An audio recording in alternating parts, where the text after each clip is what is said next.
گھنے جنگل میں ایک بھوکا کوا اڑ رہا تھا۔ وہ کافی دیر سے کھانے کی تلاش میں تھا۔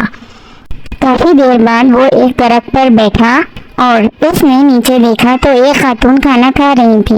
خاتون کے ہاتھ میں ایک بڑا سا روٹی کا ٹکڑا تھا۔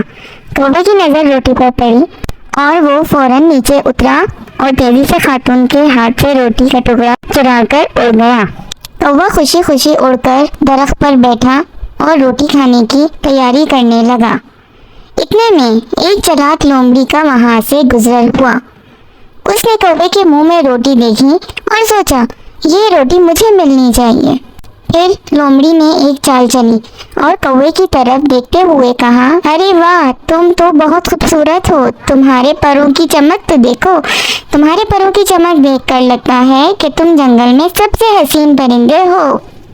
کوا لومڑی کی باتیں سن کر بہت خوش ہوا لیکن خاموش رہا کیونکہ اس کے منہ میں تو روٹی تھی۔ وہ کچھ بول تو سکتا نہیں تھا، بس خاموشی سے سنتا رہا۔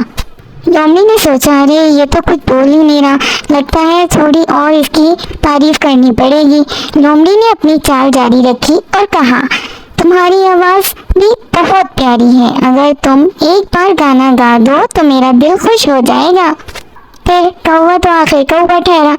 کوا لومڑی کی باتوں سے بہت خوش ہوا، اس کو اپنی تعریفیں بہت پسند آنے لگیں اور اس نے گانا گانے کی کوشش کی۔ جیسے ہی کوے نے منہ کھولا، روٹی کا ٹکڑا نیچے گر گیا اور لومڑی فوراً اسے لے کر بھاگ گئی۔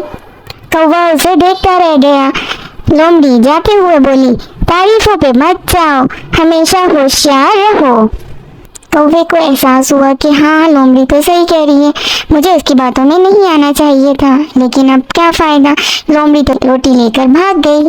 اس کہانی سے ہمیں یہ سبق ملا کہ خوشامد کرنے والوں سے ہوشیار رہنا چاہیے اور غرور ہمیشہ نقصان دیتا ہے۔